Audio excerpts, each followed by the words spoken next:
이재명 종북주사파 개딸 정권 내부의 이 권력 투쟁이 점점 심각해져 가는데, 이거는 그 160여 년의 그 공산당 역사에도 없던 일입니다. 공산당 내부에서는 수많은 노선 투쟁과 숙청이 이어졌는데 곧 죽어도 노선 투쟁으로 위장을 하면서 정적을 제거했어요. 그런데 지금 이재명 종북주사파 개딸 정권 안에서 벌어지고 있는 일은 어떤 노선의 차이도 없어요. 그냥 적나라한 권력 투쟁에 불과합니다. 이것들이 숨기지도 않아요. 뉴 이재명이라고 하는 용어가 갑자기 튀어나왔어요. 뉴 이재명. 이거는 이재명이가 당 대표할 때 입당한 자들, 또 이재명이가 정권 탈취한 후에 입당한 자들을 지그들끼리 부르는 말인 것 같습니다. 뉴 이재명. 그런데 김어준이가 잔뜩 밀어주고 정청래가 강행하려고 했던 조국혁신당과의 합당이 무산되는 과정에서 이 뉴 이재명이라고 하는 세력이 그 힘을 제대로 보였다. 뭐 이런 얘기가 나오고 있습니다. 친명계 쪽에서는 이런 주장들이 나옵니다.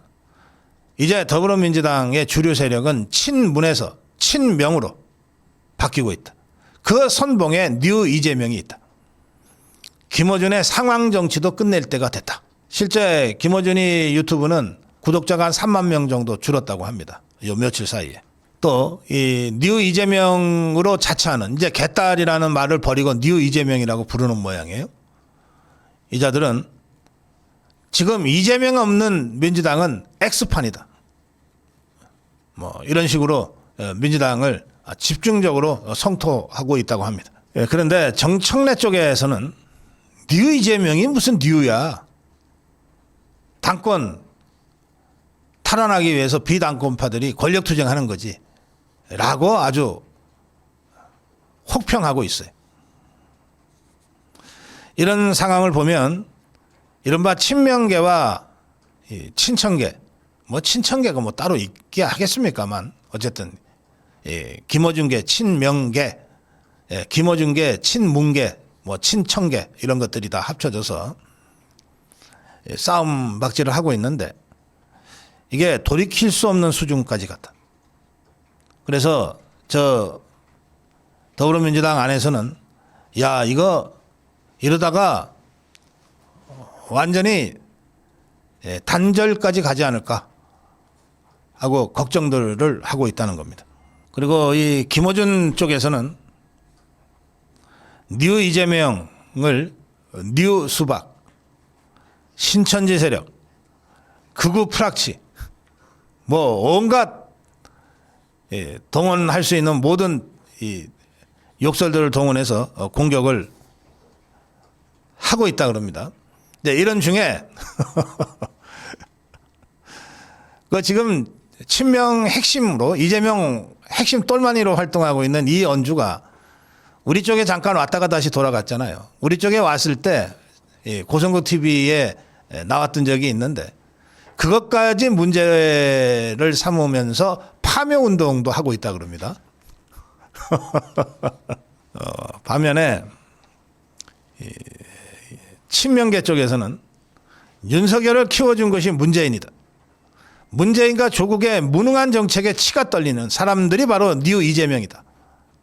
이런 식으로 그야말로 갈 때까지 한번 가보자고 싸움질을 하고 있고, 그 와중에 김어준이한테는 진보를 앞세워서 돈벌이 하고 있다. 뭐 이런 비난들이 쏟아지고 있다고 합니다.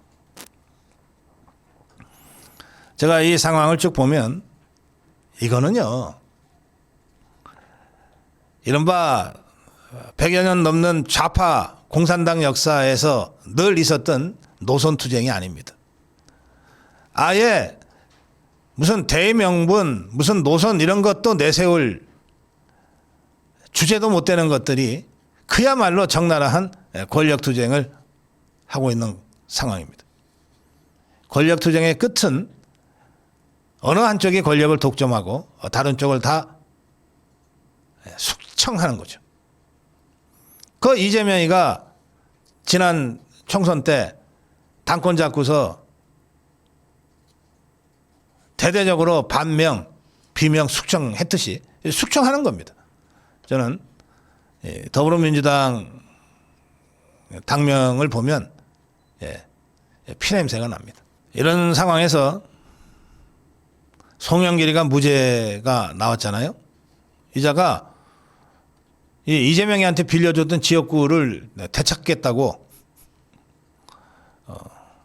개항을 선거에 나갈 뜻을 갖고 있다고 지금 보도가 되고 있어요.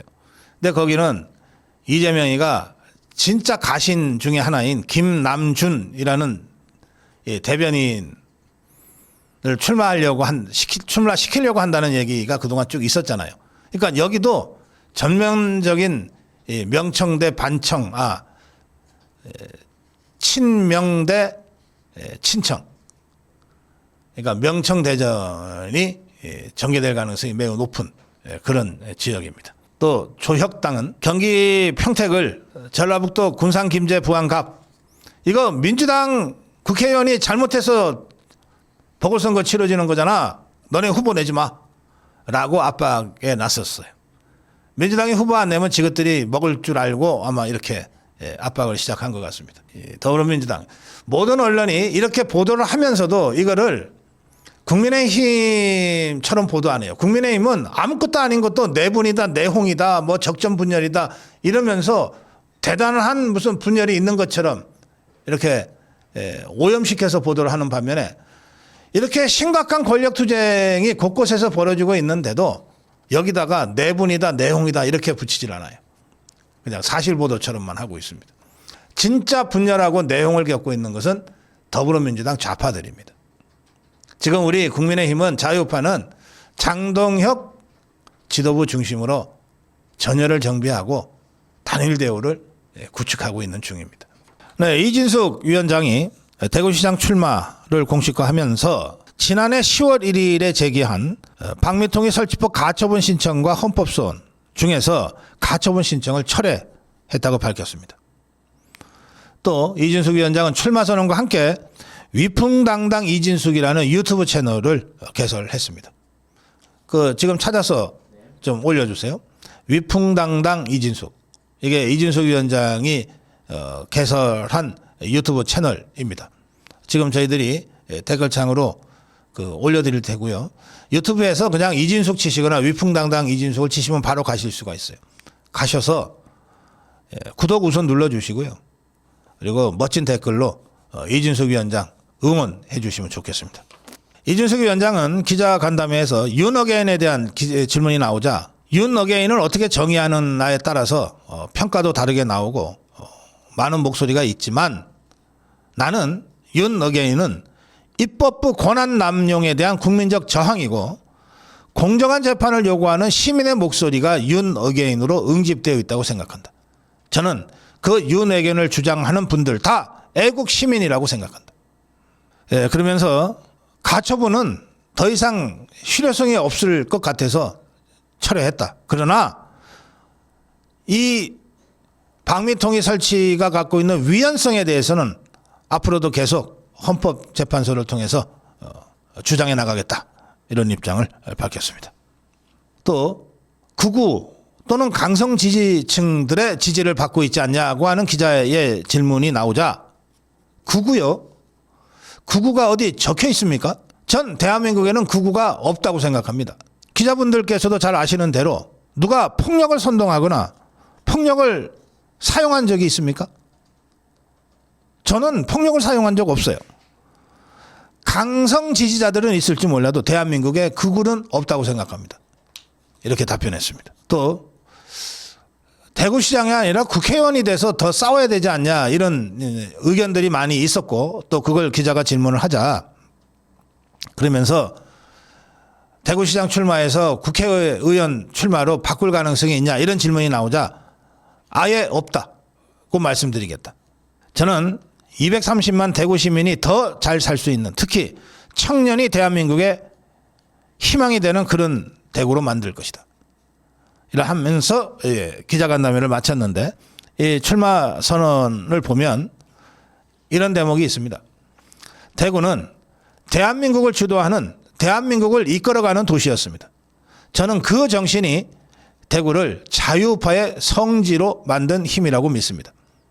대구는 오늘날의 선진 대한민국을 만든 지도자들을 배출한 곳입니다. 그러나 오늘의 대구는 어떻습니까? 인터넷, 유튜브에 대구를 검색하면 근대화 골목 여행이라는 곳이 나옵니다. 한마디로 과거를 팔아서 현재를 사는 곳이 대구가 되어버렸다는 이야기입니다. 이제 대구는 미래를 이야기해야 합니다. 더 이상 과거를 팔아서 대구의 현재를 연명해서는 안 됩니다. 그 하면서 몇 가지 주장을 합니다. 대구의 새로운 산업 성장 엔진을 장착하겠습니다. 대구를 방산산업의 기지로 만들겠습니다.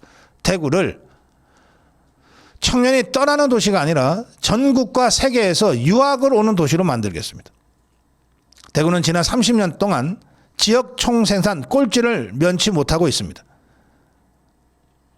이제 대구에는 지금과는 완전히 다른, 이전과는 완전히 다른 그런 지도자가 필요합니다.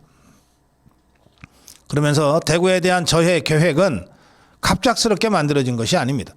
저는 과분하게 운이 좋았던 사람입니다. 상상할 수 있는 모든 것을 하는 집단, 상상하지 못하는 것도 하는 집단에 의해 수갑까지 찾던 사람이지만 1% 미만의 확률을 뚫고 경찰의 수갑을 풀어 헤치고 나왔습니다.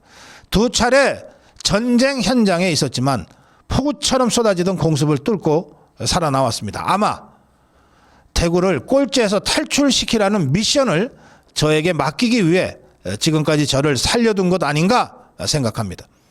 저는 어느 자리에서도 비굴하게 행동하지 않았습니다. 권력 앞에서도 당당하게 할 말하고 목소리를 냈습니다. 대구가 위풍당당하게 우뚝 서도록 제 역할을 하겠습니다. 대구에서 혁명을 시작하겠습니다. 박정희 대통령이 한 것처럼 잘 살기 위한 혁명, 수출혁명, 새마을혁명, 대구 정신을 살리는 혁명을 대구에서 시작하겠습니다. 다시 강한 대한민국, 다시 강한 대구, 위풍당당 이진숙입니다.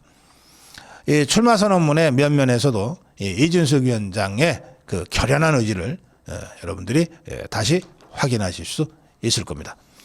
위풍당당 이진숙 유튜브 개설을 했다고 하니 여러분들 많이 가셔서 구독부터 눌러주시고 좋은 댓글로 응원해 주시기 바랍니다. 정론 일침이었습니다.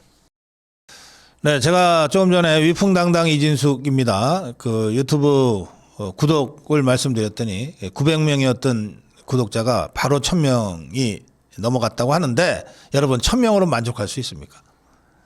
제 고성구 TV 오늘 생방송 끝나기 전까지 10,000명으로 좀 만들어 주십시오. 우리들이 이진숙을 위해서 할 수 있는 가장 쉽고도 가장 강력한 응원은 위풍당당 이진숙입니다. 유튜브 구독 눌러주시는 겁니다. 지금 해주시기 바랍니다. 네, 다시 군을 완전히 무장 해제하려는 이재명 정권의 속내가 아주 노골적으로 드러나고 있습니다. 김여정이는 계속해서 대가리 쳐박으면서 김정은이한테, 김여정이한테 잘못했다고 빌고 다니는 이 정동영이한테 오랜만에 칭찬을 해줬어요. 정동영 장관 재발 방지 의지 높이 평가한다. 야, 정동영이 마침내 칭찬받았네. 이 신문기사 아예 박제해 놓겠네. 정동영이가 어제 말이죠. 군사분계선 MDL 일대의 비행금지구역 설정을 포함해서 9.19 남북군사합의를 선제적으로 복원하는 방안을 추진하겠다고 밝혔어요. 이건 뭐 매우 심각한 우리 군의 무장해제 신호라고 저는 생각합니다. 김여정이가 한국 무인기 침투 사건 재발 방지책을 요구한 지 딱 닷새 만에 이런 정동영의 발언이 나왔습니다. 그런데 정동영이는 이거를 자기 개인 생각이거나 또는 통일부의 입장이라고 얘기하지를 않고 설 연휴 기간 안보관계 장관 간담회에서 충분히 협의했다. 이게 이재명 정부의 공식 입장이라고 선언했어요. 이재명이한테 다 제가 받고 하는 일이다 이 말이죠. 이재명이한테 보고하고 허락받고 하는 일이다 이 말입니다. 그런데 9.19 군사 합의에 나오는 비행금지 구역이 어떤 거냐? 고정익 항공기, 동부지역은 군사 분계선 남북으로 약 40km, 서부지역은 20km, 또 무인기는 동부지역에서 15km, 서부지역에서 10km, 기구, 에드벌룬 같은 기구는 25km 범위에서 비행이 금지되는 조항입니다. 또 헬기는 군사분계선 10km까지 비행할 수 없도록 되어 있습니다. 자, 이게 무슨 뜻이냐? 여러분, 제가 뭐 여러 차례 말씀드렸지만 다시 한번 말씀 안 드릴 수가 없네요. 북한은 지금도 조선노동당이 한반도를 적화해서 통일한다는 강령을 가지고 있어요. 그래서 북한 군은 지그들이 뭐라고 얘기하건 호시탐탐 대한민국의 허점만 보이면 쳐내려 가겠다고 하는 공격형 진영으로 되어 있습니다. 기본적으로 6.25 전쟁 때 전면 남침했던 것과 같은 공격형 진법으로 군을 편제해 놨어요. 그러니까 우리는 대한민국 헌법에 평화적 방법으로, 평화적 방식으로 자유민주적 통일을 달성한다, 이렇게 되어 있습니다. 우리는 전쟁을 전제하지 않습니다.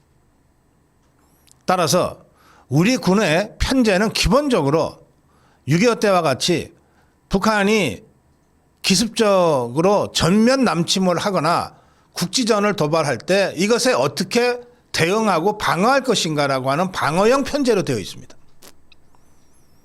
그런데 이게 뭐 2000년 전에 무슨 활 쏘고 창 던지던 시대의 전쟁입니까? 아니잖아요.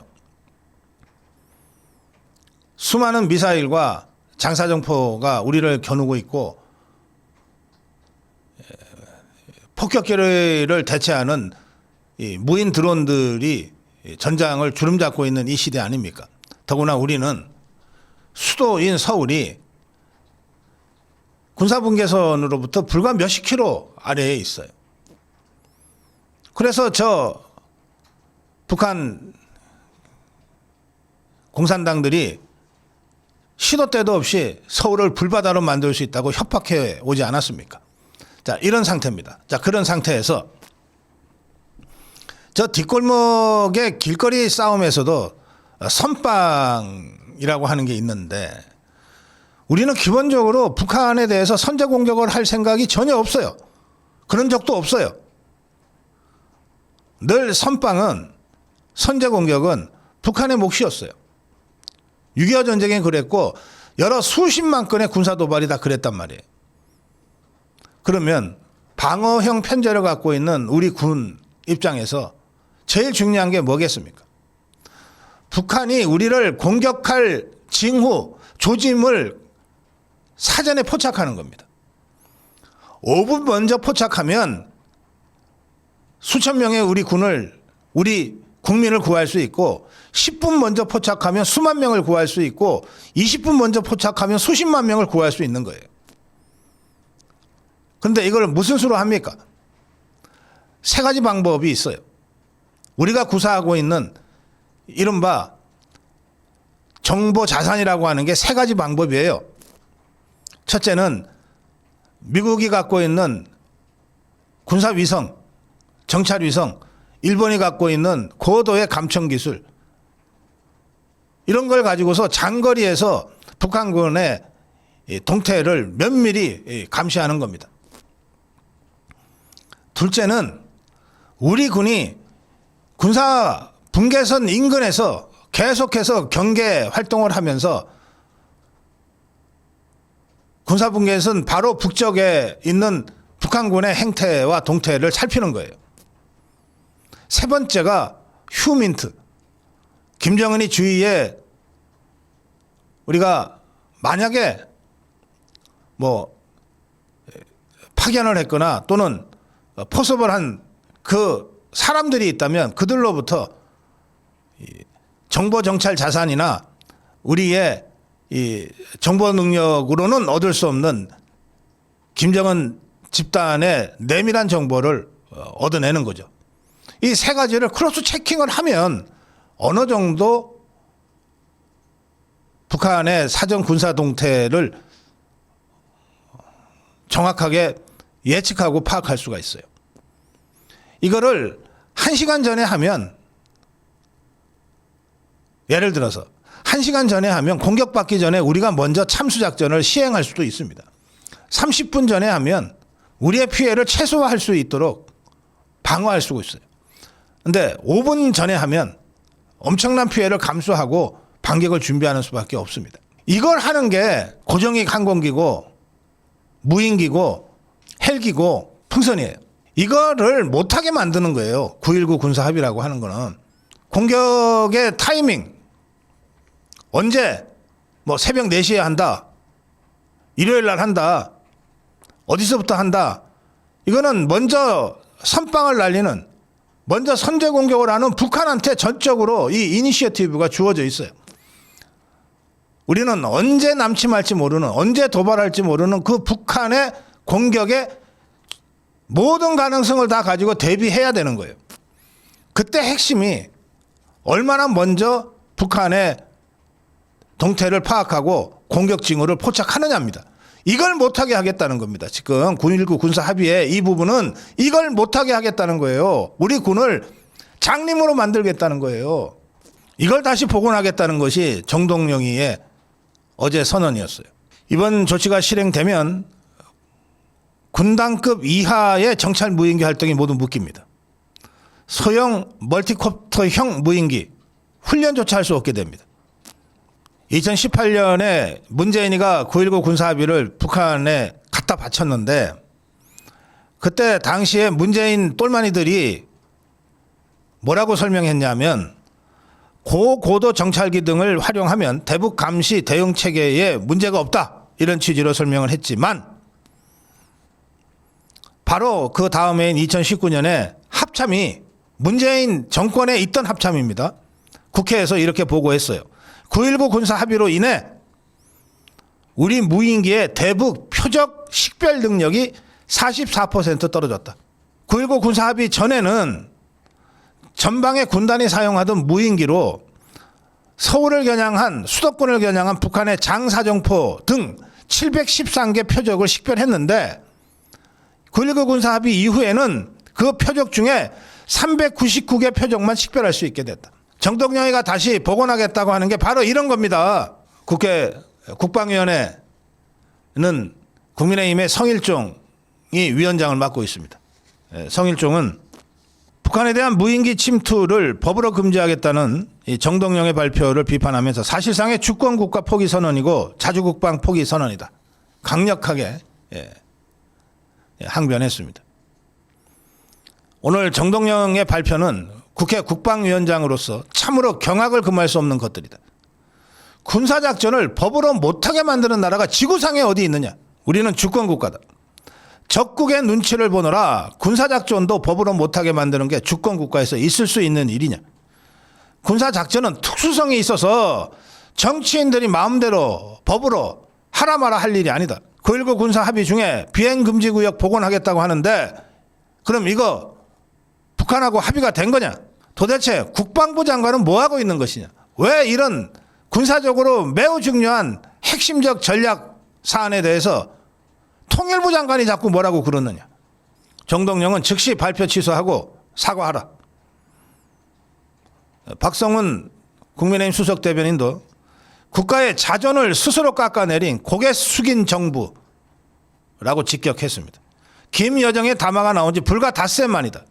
북한이 재발 방지 대책을 내놓으라고 하자마자 화답한다. 김여정이한테 칭찬 한마디라도 듣고 싶어서인가.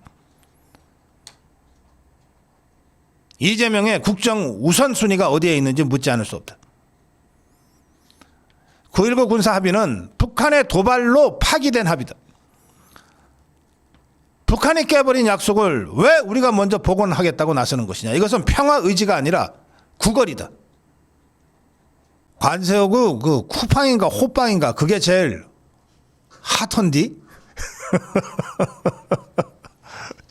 그게 제일 핫하다. 야, 이제 장동혁 대표의 어머니 95세 모친을 어떻게 섭외를 한번 해볼까요? 장동혁 대표가 페북에다 이런 글을 올렸어요. 이재명의 SNS에 답판을 하고 명절 내내 핸드폰을 달고 있었더니 노모가 핸드폰만도 못한 늙은이는 어서 죽어야 하는디라고 말씀하신다 하면서 이제 설 연휴 기성했다가 이제 서울로 돌아가는 아들 뒤에다가 노모가 아들아 지금 우리 노인정은 관세하고 쿠팡인가 호빵인가 그게 제일 핫하다. 날 풀리면 서울에 50억짜리 아파트 구경 가기로 했으니까 그리 알아. 한 말씀 덧붙이신다. 이렇게 글을 올렸어요. 장동혁 대표는 이재명이한테 이렇게 얘기를 했습니다. SNS로 부동산 관련으로 SNS로 토론해 보니까 굳이 안 만나도 될 것 같다. 굳이 안 만나도 될 것 같다. 이재명이 글을 계속 올리니까 충분히 반박이 되는 것 같다. 이재명이 계속해서 이렇게 SNS로 정치할 게 아니라 이런 문제는 야당 대표하고 머리를 맞대고 논의하는 게 맞다고 내가 반어법으로 굳이 안 만나도 될 것 같다고 얘기한 것이다. 그러면서 자신이 6개 주택을 갖고 있다는 것을 하나하나 쭉 설명을 하고 결론을 이렇게 냈어요. 다 용도에 맞게 사용하고 있어서 처분할 수 있는 게 없다. 김민수 최고위원이 페북에서 이렇게 글을 올렸습니다. 이재명과 민주당은 상속 지분 한 칸, 노모가 사는 시골집까지 총 6채라며 장동혁 대표를 공격한다. 이거 다 합해도 이재명의 집값의 반이나 될까? 95세 노무가 실거주하고 계신 시골집이 죄인가? 돌아가신 장인으로부터 상속된 집의 일부 지분이 투기가 되는가? 이재명은 정작 자신의 부동산 정책 실패 책임은 말하지 않는다. 이재명은 정작 실거주하지 않는 본인의 분당 로또 재건축 아파트는 말하지 않는다. 국민을 투기 프레임에 몰아넣는 것은 쉽다. 그러나 정부 정책의 실패에 대한 책임은 높은 집값, 전셋값이라는 무거운 현실로 민생을 덮칠 것이다. 정치가 해야 할 일은 선량한 서민을 투기꾼으로 몰아세우는 것이 아니라 서민들이 살 집 한 칸의 가격을 안정시키는 것이다. 나경원 의원도 페북에서 이재명의 부동산 정책 흔들기, 국민 집 뺏기 SNS가 벌써 20회가 넘는다. 오늘도 부동산 문제의 본질을 외면한 채 구구한 변명으로 일관했다. 주택 공급 문제의 핵심은 서울 수도권이다. 노후화가 진행되는 시기에 맞춰 발빠르게 민간이 주택을 주도적으로 공급하게 해야 했지만 좌파 정권이 들었을 때마다 번번이 발목을 잡는 바람에 다락같이 부동산 가격이 올라가 버렸다. 자연스러운 시장의 수급 원리를 인위적으로 틀어막는 각종 규제, 세금 폭탄, 민간의 공급은 원천 봉쇄하고 공공 공급의 희망 고문만 반복했기 때문 아니냐. 앞으로 저희들이 주요 정치 지도자들, 정치인들의 이런 SNS 글 중에 여러분께 알려야 될 필요가 있는 글들은 이렇게 주제와 연관되는 글들을 계속 여러분께 알려드리겠습니다. 정론 1심이었습니다.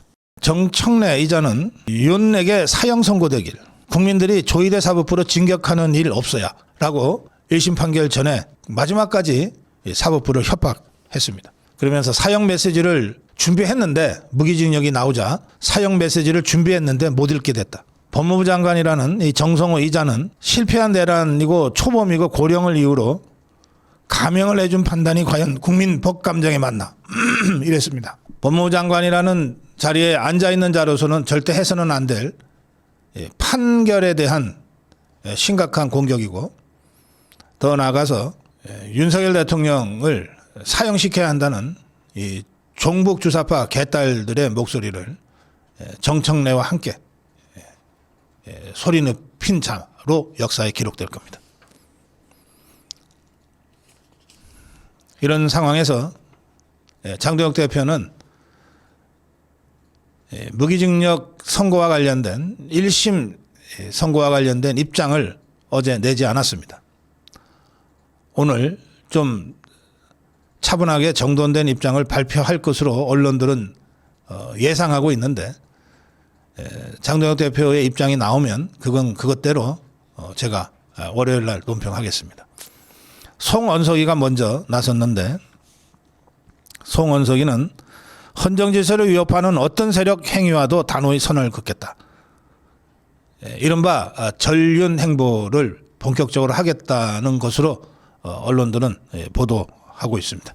또 그 권영진이 뭐 조은희 같은 몇몇 기회주의자들이 하고 있는 대안과 미래는 1심 선고 후에 장동혁 대표를 향해서 과거의 망령에 사로잡혀 있는 윤어게인 세력과 즉각 절연하라.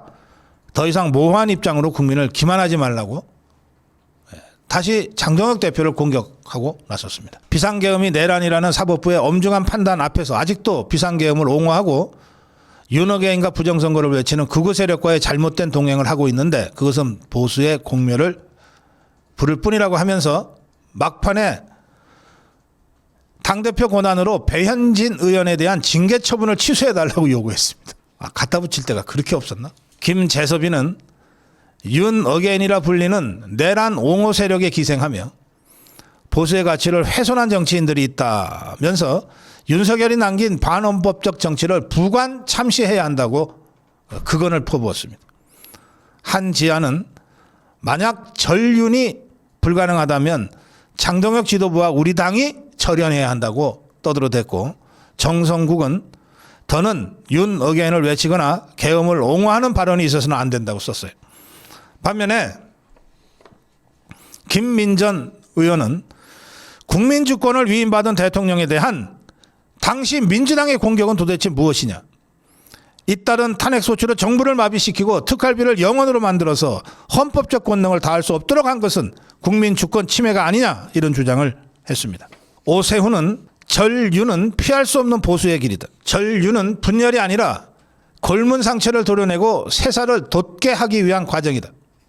보수가 다시 서기 위해 반드시 거쳐야 할 통증이다 그랬습니다. 그 말을 제가 그대로 돌려주겠습니다. 한동훈 일당들, 오세훈 일당들과 국민의힘의 기회주의자들과의 절연은 보수가 거듭나기 위해, 새롭게 거듭나기 위해 거쳐야 할 성장통이다. 한동훈이가 잽싸게 나섰습니다. 계엄을 미리 예방하지 못한 점에 대해 국민께 다시 한번 머리 숙여 죄송하다고 하면서, 국민의힘은 민심으로부터 갈라파고스처럼 고립된 윤석열 노선, 계엄을 옹호하고 탄핵을 반대하고 부정선거를 추종하는 시대착오적 당권파에게 지배당하고 있다. 한동훈이 머릿속에는 오로지 장동혁 대표 쫓아내고 당권 다시 차지하는 것밖에 없는 겁니다. 그러면서 오늘을 계기로 내란죄로 단죄된 윤석열 노선을 추종해온 사람들이 더는 제1야당을 패망의 길로 이끌게 방치해서는 안 된다. 그들은 이제 소수다. 상식적 다수가 침묵하지 않고 행동하면 제압하고 털어낼 수 있다고 강조했는데, 이재명 정복주사파 개딸 권력에 완전히 대가리 쳐박고 무릎 꿇고 개노릇을 자처한 사법부의 이 1심 판결을 기화로 장동혁 지도부를 몰아내고 다시 당권을 잡겠다고 하는 그 더러운 야욕을 아예 노골적으로 드러내고 있습니다. 우재준이는 배현진 징계 취소를 최고위원회의에서 공개적으로 요구했습니다. 또 배현진은 즉시 최고위를 소집해 부당 징계를 무효화해 달라고 요구했습니다. 그러면서 장동혁 대표가 생각해 보겠다고 답을 한 것을 트집 잡아서 일부러 시간을 지연시키는 꼼수를 쓰지 말라고 다시 장동혁 대표를 비난했습니다. 예상됐던 대로입니다. 직위원회 무기형도 다 예상하고 있었고, 이 무기형이 떨어지면 좌파들이 어떻게 다시 내란몰이를 해 올 것인지도 예상하고 있었고, 또 상황이 그렇게 되면 저 한동훈, 오세훈, 저 기회주의자, 배신자 일당들이 어떻게 다시 이 장동혁 지도부를 흔들어댈지도 다 예상했던 겁니다. 예상해서 빗나가는 것이 하나도 없습니다. 우리가 이런 상황을 다 예상하고 1심 판결을 대비해 왔기 때문에 우리 또한 흔들림 없이 이들에게 강력하고도 원칙적인 대응을 해 나가면 됩니다. 이정현 공관위원장은 현역 단체장들은 모두 기득권이다. 기득권만으로 다시 당선되게 방치하지는 않겠다. 현역이니까 인지도가 높을 수 있고 행사를 많이 다닐 수가 있는데 이런 게 흔히 말하는 카르텔이다. 카르텔과는 별개로 공천할 것이다. 전면적인 물갈이 공천을 강력하게 시사했습니다. 그러면서 구체적 경선 방식으로 공개 토론을 제시했습니다. 지상파 종편이 받아주지 않으면 유튜브를 통해서 토론하면 된다. 이게 이정현 위원장의 생각인 것 같습니다. 국민의힘은 이정현 위원장을 포함해서 10명으로 공관위 명단을 의결했습니다. 당연직으로는 사무총장인 정의용 총장이 들어갔고 여기에 서지영 지역구 의원과 최수진 비례의원이 참여했습니다. 그리고 원의 몫으로 윤영근 당협위원장이 들어갔고 상대적으로 젊은 30대 40대의 전문가들이 공관위를 구성했습니다. 전면적인 물갈이 공천을 통해서 당내에 덕지덕지 붙어있는 기득권 기회주의자, 배신자, 부역자들을 척결합시다. 윤석열 대통령 1심 선고를 계기로 더 강력하게 우리 자유파가 뭉치고 더 강력하게 장동혁 대표와 당정 지도부를 지원하고 지지합시다. 어제 사회상에 주한미군의 전투기들이 훈련을 위해서 출격을 했고 중공의 방공식별구역에 접근하자 중공도 전투기를 출격시켜서 양측의 공군 전력이 서해상에 한때 대치하는 상황이 벌어졌는데 주한미군 F-16 전투기 10여 대가 훈련에 나서서 그렇게 된 겁니다. 미국 측은 훈련에 앞서서 훈련한다는 사실을 한국군에게 통보했지만 왜 하는지, 뭘 위해서 하는지, 구체적으로 어떻게 하는지에 대해서는 설명하지 않았습니다. 더 이상 미국은 트럼프는 주한미군은 이재명 종북수사파 정권한테 이런 훈련을 설명할 이유를 느끼지 못한다는 뜻입니다. 김여정이는 정동영이가 수차례 대가리 쳐받고 사과 유감 했지만 그래서 딱 한 번 그래 높이 평가한다고 칭찬해 줬지만 그러나 적대적 두 국가라고 하는 김정은의 노선에서는 한치도 변함이 없다는 것을 다시 확인시켜 줬습니다. 적국에 대한 국경선을 강화한다. 이게 김여정의 발언입니다. 어느 때보다도 대한민국 안보와 관련된 심각한 일들이 벌어지고 있는 상황에서 유사시 우리 군의 실제 전투병력, 전투 정력의 중추를 구성하고 있는 것이 부사관들입니다. 하사, 중사, 상사. 부사관들입니다. 그런데 그 중에서도 제일 숫자도 많고 힘든 일들을 도맡아는 게 하사인데 전방 군단의 하사 보직을 지금 절반밖에는 충원을 못 시키고 있다는 보도가 나왔습니다. 전방에 병력이 공동화되고 있다는 겁니다. 병들에 대한 이 월급 등의 대우가 계속 높아지면서 하사관, 부사관들, 하사, 중사, 상사, 부사관이 어떠한 메리트도 없어지고 책임은 더 크고 일은 더 힘들어지니까 지원자가 격감하고 있다는 겁니다. 특히 적신호가 켜진 분야는 상당한 전문성을 요구하는 기갑부대 운영입니다. 전차 운영하는 전차 승무 특기 18.8%밖에는 인관되지 않았습니다. 작년입니다. 장갑차 22%, K9 자주포 25.6%. 예, 지금 하사 전력이 완전히 지금 구멍이 난 상태가 계속되고 있습니다. 이재명 정복주사파 정권이 권력을 탈취하고 있는 동안에는 이 상황은 더 심해지고 악화될 겁니다. 우리가 K9 자주포, K2 전차 아무리 많이 갖고 있으면 뭐합니까? 그걸 운영할 실제 전투 경력이, 전투 자원이 태부족한데, 그래서 전방에서는 대규모